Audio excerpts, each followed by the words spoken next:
My name is Brad, and I work for a company that sets up computers in banks. One day, my boss sent me to a small town where a new branch of the bank was opening. They needed to set up the computer system there. The business trip was for a whole week. All my colleagues refused, so the boss sent me. When I arrived, it immediately became clear to me why everyone had refused. The town was very old and dirty.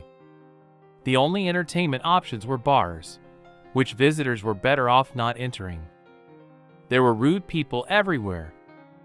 There was only one place in town that I visited, a roadside cafe. The coffee and food there were disgusting, but there were no other options.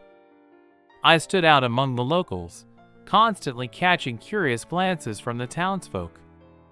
I often heard phrases like, "What's he doing here?" behind my back. The only person I met was a 23-year-old waitress named Tiffany, a beautiful girl with a radiant smile.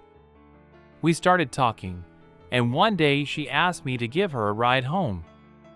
She told me she dreamed of leaving this town. Here, she could never find a partner because all the guys were only interested in alcohol and American football. She didn't want to be a farmer's wife. She had relationships with truck drivers who promised to marry her, but then she found out they had families. My relationship with Tiffany started developing very quickly, and 3 days later, we woke up in the same bed. I was happy, but it saddened me that I had to leave in 2 days. When I told Tiffany about it, she burst into tears and said, "How will I live without you?" That's when I said, "Come with me," and she immediately calmed down and agreed. We moved into my small house that I inherited from my parents. Tiffany went to study hairdressing, and I continued to work. The first 6 months passed like a fairy tale. We got married. The wedding was very modest, with a few friends and Tiffany's mother who came to the ceremony. Then Tiffany asked her mother to live with us because she didn't want her to return to that cursed town. I didn't mind. We moved into my small house, which I inherited from my parents. Tiffany went to study hairdressing, and I continued to work. The first 6 months passed like a fairy tale. We got married. The wedding was very modest, with a few friends and Tiffany's mother who came to the ceremony. Then Tiffany asked her mother to live with us because she didn't want her to return to that cursed town. I didn't mind. One day, the conversation turned to children, and Tiffany said, "Let's wait." She explained that she needed money for a car right now, and it would be wonderful to buy a bigger house. She said her mother would soon find a job and help us. Tiffany's mother was a charming blonde with a very beautiful figure. She was only 43 years old. She dressed in revealing outfits, and sometimes I was even afraid to look at her. She often flirted with me, knowing that I was embarrassed, which only provoked her more. One day, I forgot the lunch Tiffany had prepared for me, and she brought it to me at work in her new car, which we bought her. My colleagues were surprised to see Tiffany. They commented on how beautiful my wife was. At first, they didn't even believe she was my wife. My boss said, "Take care of her, she's too beautiful for you." Tiffany came to my work a few more times. More time passed, and I was sent on another business trip. Tiffany saw me off, crying she was very afraid that I would find a new wife. Proudly, I promised to remain faithful to her. Every day, I called her and told her how things were going. We talked for a long time and expressed our love for each other. Tiffany calmed down and said she believed me. My business trips became regular. My boss said, "Brad, our clients speak highly of you, so sending you out puts my mind at ease." I was pleased, especially since these trips paid significantly more, and I really needed the money. One day, I returned and saw expensive watches on the kitchen table. When I asked Tiffany where they came from, she calmly replied that her mother, Dorothy, had a suitor. He had visited her yesterday and stayed overnight. Apparently, after a passionate night, he forgot them, Tiffany said with a smirk. A few days later, I overheard a phone conversation between my boss and his wife. He said he had lost his watches and didn't know where they were, asking her to look for them. At the time, I didn't think much of this conversation. But a month later, when I returned home, I saw my boss's car leaving my house. I couldn't be mistaken. His car bore the emblem of our company. When I arrived home, I saw Tiffany in her robe, and the bed in the bedroom was not made. My wife said she had been busy and forgot to make it. Her voice sounded unsure. It was clear that my questions caught her off guard. That's when I decided to install a hidden camera in the house. For a week, I secretly watched, but I didn't see anything suspicious. Tiffany was busy with her tasks and led her usual lifestyle.